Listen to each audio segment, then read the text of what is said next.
여러분 안녕하세요. 여행복 전도사 돌청아재입니다. 오늘은 2021년 12월 26일 일요일입니다. 네, 어제가 여러분 즐거운 성탄절이었는데요. 저희 여행복 구독자 여러분 모든 분들에게 행운과 행복이 깃들길 바라면서 메리 크리스마스 여러분에게 행복을 기도해 드리겠습니다. 네, 여러분 하여튼 이제 금년 한 해도 한 일주일밖에 남지 않았는데요. 마무리 잘 하셔서 보람된 한 해가 되시길 바라고요. 2022년 새해를 맞이하시기 바랍니다. 네, 오늘 제가 준비한 내용은요. 북미 대륙 횡단 자동차 여행의 31일차, 이제 한 달하고 첫 번째 날인데요. 오늘부터는 마지막 6코스에 대해서 말씀을 드리겠습니다. 지난번에 제가 미국 대륙 횡단을 한 것이 벌써 한 달 전이었는데요. 그 한 달 전에 미국을 시애틀로 입성을 해서 시애틀 지역을 다 둘러본 다음에 캐나다 밴쿠버로 이제 국경을 넘어갔던 거거든요.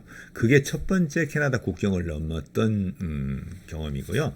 다시 미국으로 들어와서 미국 중서부를 횡단한 다음에 이제 시카고에서 다시 디트로이트를 거쳐서 두 번째 캐나다 국경을 넘어서 캐나다 여행을 하게 되는 얘기를 오늘부터 들려드리겠습니다. 네, 지금까지 북미 대륙 횡단은 구간별로 지도를 제가 하나하나 설명을 드리면요. 1코스는 한국 인천에서 미국 시애틀 쪽으로 입성을 해서 지도에서 보시는 것처럼 워싱턴 스테이트를 중심으로 한 미국 지역의 북서부 지역을 여행을 해서 밴쿠버로 이제 페리를 타고 넘어왔었고요. 제 3코스는 밴쿠버에서 휘슬러를 거쳐서 캐나디안 로키 지역 저스퍼 국립공원과 밴프 국립공원을 지나서 다시 미국의 몬태나로 입성을 해서 미국의 로키 마운틴, 그게 이제 그 지역 쭉 종단을 하면서 네 번째 코스, 제 4코스 이렇게 두터서 맨 마지막에 아리조나 모뉴멘트 밸리까지 와서 다시 콜로라도 지역으로 가서 미국의 중서부를 사우스 다코다에서부터 마운틴 러시모어와 배드랜드를 거쳐서 시카고까지 횡단하는 지금까지 이야기를 들려드렸고요. 오늘부터는 6코스는 시카고에서 시작을 해서 캐나다 이제 동북부 지역을 다시 국경을 두 번째로 넘어서 몬트리올까지 간 다음에 다시 미국으로 입성해서 워싱턴 DC와 뉴욕을 거쳐서 한국으로 돌아오는, 그게 이제 제가 다녀왔던 미국 북미 대륙 횡단했던 구간이거든요. 그래서 오늘은 이제 제 6코스 미국 캐나다와 동북부 지역, 지도에서 보시는 것처럼 시카고에서 출발해서 디트로이트를 거쳐서 캐나다 국경을 넘은 다음에 나야가라 폭포와 토론토, 다우센 아일랜드를 거쳐서 오타와, 몬트리올을 거쳐서 다시 미국 쪽으로 남하를 해서 워싱턴 DC와 필라델피아를 거쳐서 뉴욕까지 가는 8일간의 장장 3,200km를 주행하는 그런 이야기가 되겠습니다. 그래서 두 번째 이제 캐나다 국경을 넘게 되는 이야기를 이제 시작을 하겠습니다. 네, 오늘 북미대륙 횡단의 31일차 행적은 방금 전체 아웃라인을 말씀드렸지만 지도에서 보시는 이런 형태입니다. 그래서 시카고에서 미시간 호수 남단에 위치한 인디아나 듀스 국립공원이 있어요. 거기를 거쳐서 인터스테이트 하이웨이 94번을 타고 디트로이트로 간 다음에 캐나다 국경을 넘은 다음에 포인트 페리 국립공원이 있습니다. 이리호에 접해 있는 연안 지역에 있는 자연보호 지역이기도 한데요. 거기에서 런던까지 가는, 캐나다에도 런던이 있습니다. 영국의 런던하고 똑같은 지명인데요. 여기는 이제 런던만큼 크진 않지만 조그마한 시골 도시입니다. 그 타운으로 거쳐서 이제 다음번에는 나야가라 폭포에 대한 얘기를 해드릴 겁니다. 그래서 이제 인디아나 둔스 국립공원은요, 시카고에서 남동쪽으로 약 78km 지역에 위치하고 있는데요. 인디아나 주 소속이 되죠. 그래서 이곳은 이제 미시간 호수가 이렇게 쭉 있는 아주 거대한 미시간 호수에서 남쪽 호안을 따라 형성된 모래 언덕과 숲, 그다음에 습지 지역입니다. 약 24km 정도가 쭉 길게 뻗어 있는, 이 사진을 보시는 것처럼 이런 이제 숲 지역이 이렇게 있는데요. 면적이 무려 15,000에이커나 되는 넓은 지역이기도 하죠. 이곳은 이제 세계적 수준의 철새가 관찰되기도 하고요.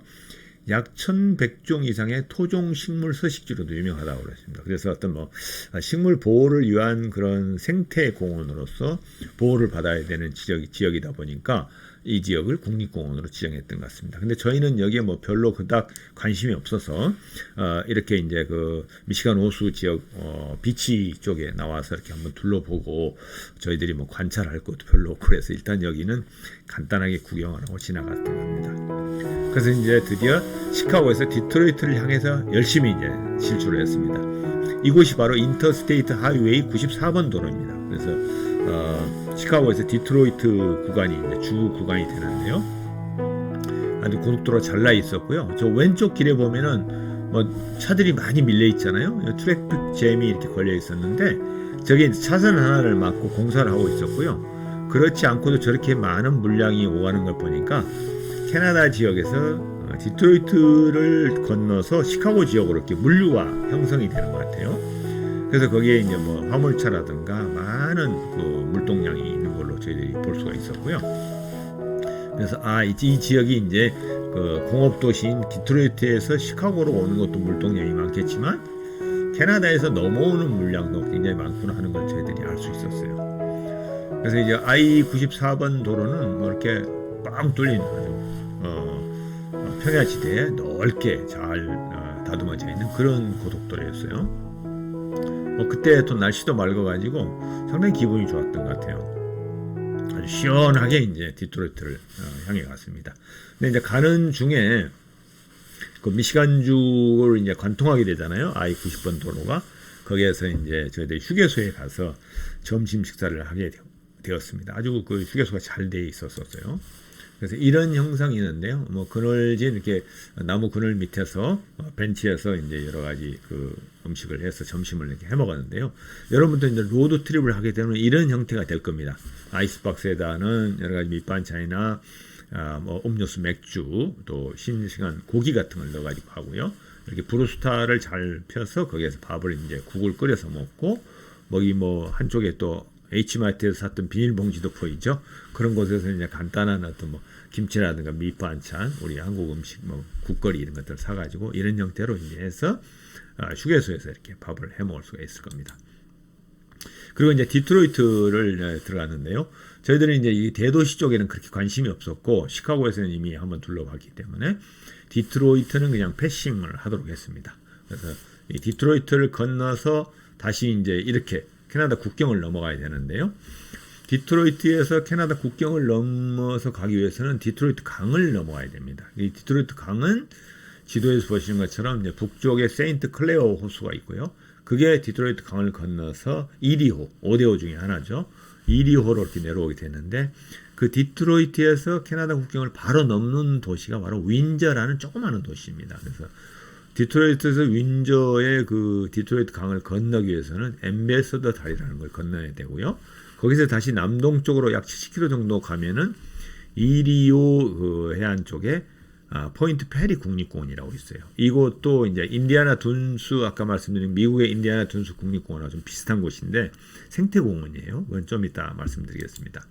그래서 이 포인트 페리 국립공원은 이런 형태로 되어 있어요. 아주 삐죽한 이게 송곳 같은 모양으로 이리오에 깊숙이 이렇게 형성되어 있는 늪지대와 숲지대죠. 그 지역을 이제 저희들이 갔었습니다.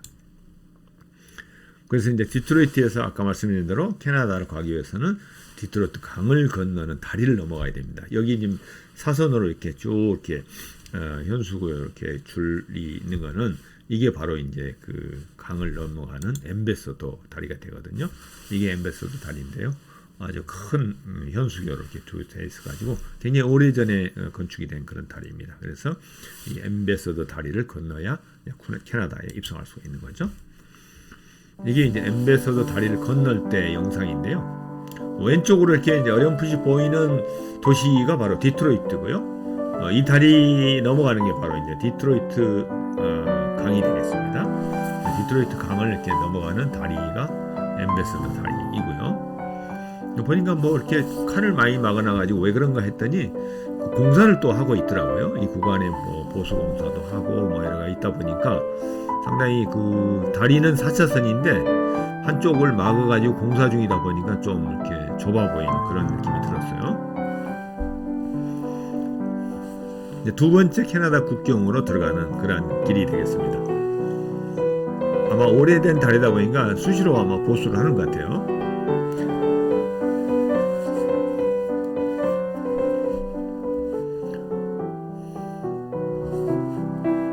다리 건너 저쪽으로 보이는 길게 가는 것이 바로 디트로이트 강인데요. 저 강이 이제 그 이리호로 흘러가는 호수물이 강물이 돼서 넘어가는 곳이죠.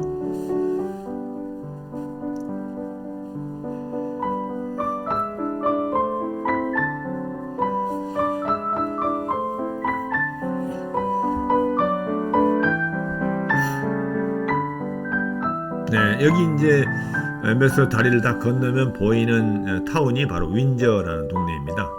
우리나라 옛날에 윈저라는 위스키 술도 있었는데요. 그 같은 이름은 같은 곳입니다. 그래서 윈저 도시가 이제 이렇게 타운이 형성되는 곳입니다. 드디어 이제 다리를 건너서 캐나다 국경으로 이제 입성을 하네요. 네, 이곳이 이제 캐나다와 미국의 국경 세관 지역입니다. 그래서 윈저시 입구에 이렇게 있는데요. 여기서 이제 간단한 뭐 패스포드 보여주고 뭐 세관 신고 할 게 없으니까 이렇게 해서 넘어갔던 기억이 납니다. 그래서 이제 윈저 그 시내 외곽을 달리는 길인데요. 뭐 윈저는 정말 타운이 아주 조용하면서 조그만한데요. 뭐 넓은 잔디밭과 초원지대였어요. 평야지대에 이렇게 넓게 퍼져 있는 아주 여유롭게 돼 있는 그런 조성된 그런 타운이었어요.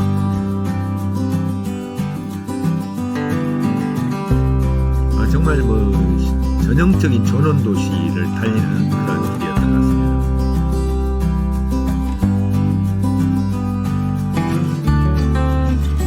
두 번째 캐나다 입국은 동쪽에서 밴쿠버 지역으로 넘어갈 때는 그 로키 산맥 쪽으로 지나가다 보니까 아주 험한 산길이었는데 또 이쪽 동부 지역은 굉장히 평화지대고 아주 평온한 그런 느낌을 가졌던 것 같습니다.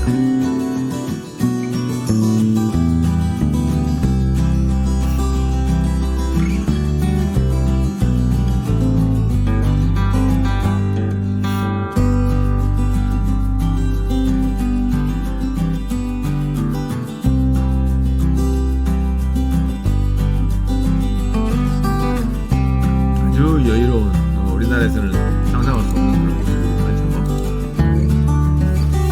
이곳은 이제 드디어 윈저에서 그 남동쪽으로 내려와서 포인트 페리 국립공원 진입로입니다. 이곳도 아주 시골스럽고 아주 조용한 전원도시 같은 느낌이 들었는데요. 이렇게 이곳이 이제 이리 호수 주변에 있는 전원 주택들입니다. 숲길을 따라서 쭉 들어가면은 이제 포인트 페리 공원을 만날 수가 있는 거죠. 네, 이제 드디어 이런 이상한 모양의 이제 마크가 보이는데요. 바로 이곳이 바로 포인트 페리 국립공원 입구이기 됐었습니다. 아주 그 아치형으로 해가지고 아주 재밌는 그런 조형물이 이렇게 있었어요. 네, 포인트 페리 이제 또 국립공원은 그 입구에서 또 한참 내부도로를 타고 들어가야 안쪽에 앞서도 지도에서 보지 비축한 그 만을 따라서 쭉 들어가야 되거든요. 그곳으로 가는데 양옆으로 이렇게 나무가 우거져 있고 숲이 아주 굉장히 우거져 있고 그늘진 도로를 달리게 됐었어요. 아니면 시골길이죠. 필로였나? 포인트 필로 내셔널 파크가 왔는데 길이 완전히 다 덮여서 이렇게 나무를 덮여서 그늘이야. 내가 뭐 한눈에 보아도 포인트 페리 국립공원은 오른쪽은 비치고 왼쪽은 거의 습지. 알 수가 있죠. 이렇게 이루어져 있어요. 우리는 마지막 포인트를 향해 달려가고 있습니다.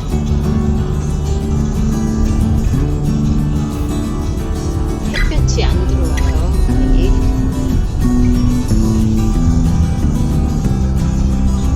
상당히 많이 들어간 것 같아요. 쑥이 이제 들어간 것 같아요. 시원하네, 그지? 네, 이렇게 해서 이제 저희들이 도착한 곳은 이제 비지터 센터, 방문자 센터에 도착했습니다. 그런데 그날이 뭐 무슨 날인지 모르겠는데 저희들이 낮에 갔는데도 크로스가 돼 있었어요. 그래서 안내를 받을 수는 없었고요. 저희들이 이제 그 꽂혀 있는 안내문 책자를 보고 저희 자체에서 이제 둘러보았습니다. 그래서 이곳은 이제 온타리오주 남서부에 있는 이리호에 접해 있는 국립공원인데요. 잠목림이라든가 아까 그 오면서 보셨잖아요. 늪지로 이루어져 있는 그런 생태공원이었습니다. 그래서 이렇게 늪지대 감상을 위한 전망대를 나무로 이렇게 한 3층 규모로 이렇게 지어놨는데요. 저희들이 이제 그 위에서 이렇게 관찰을 해봤는데요. 이런 모습입니다. 넓게 그 평야지대에 숲과 늪지대가 이렇게 형성이 되어 있는 그런 곳이었습니다. 이런 형태로 보이는 거죠. 그래서 물결이 이렇게 흐르면서 저 뒤로 건너편에 이제 이리호 호수가 거대한 호수가 있고요. 이렇게 자연 그대로의 어떤 뭐 숲이나 그 자연 생태계를 그대로 볼 수 있는 곳이었습니다. 그래서 이게 이제 그 위에서 찍었던 전망대에서 찍었던 모습인데요. 이렇게 나무 잔도를 따라서 쭉 안쪽으로 이렇게 들어갈 수가 있는 곳이었어요.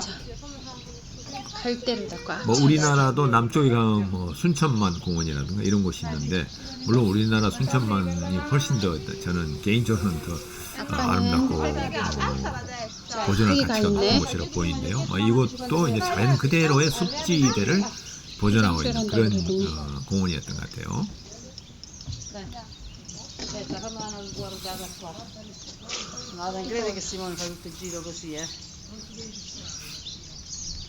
여기 연꽃도 이렇게 있다. 그리고 이런 이제 그 개울가에는 많은 그 식물들이 신비한 여러 가지 식물들이 이렇게 자라고 있는 모습들을 볼 수가 있었습니다.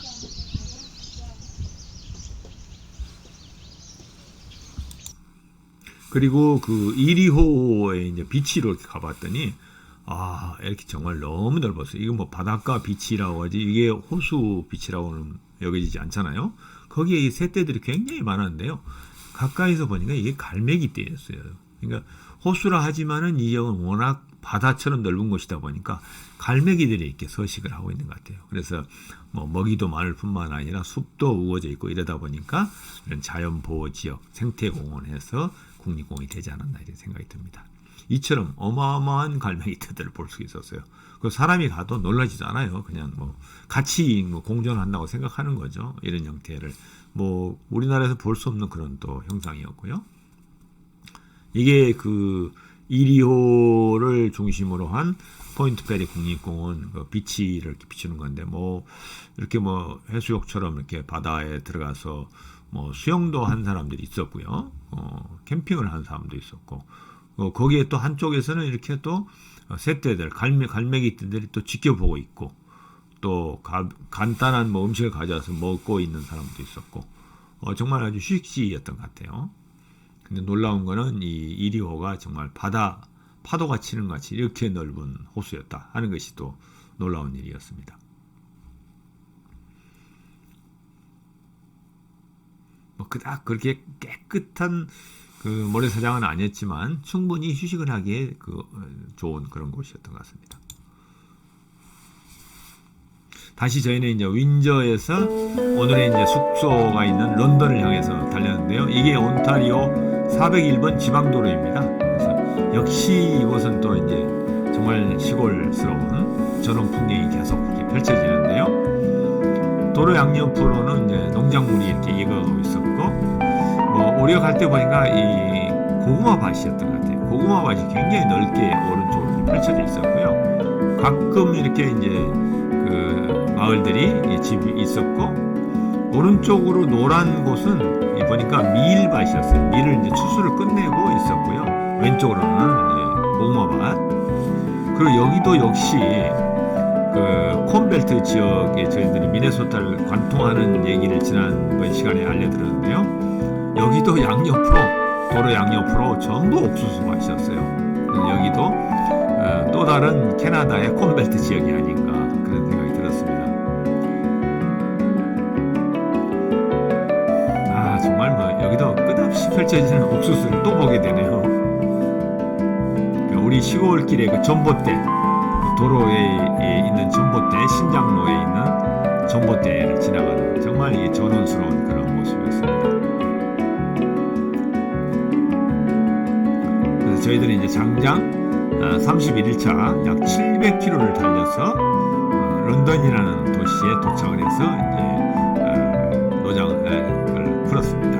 이제 하루 일과를 여기서 이제 잠을 자고 내일 이제 드디어 여러분이 기대하시는 캐나다 최대의 랜드마크인 나이아가라 폭포로 이제 가게 됐습니다. 그래서 다음 시간에 북미대륙 횡단 자동차행 32일차 여러분에게 나이아가라 폭포, 이 거대한 세계 3대 폭포에 대한 얘기를 다음 시간에 들려드리도록 하겠습니다.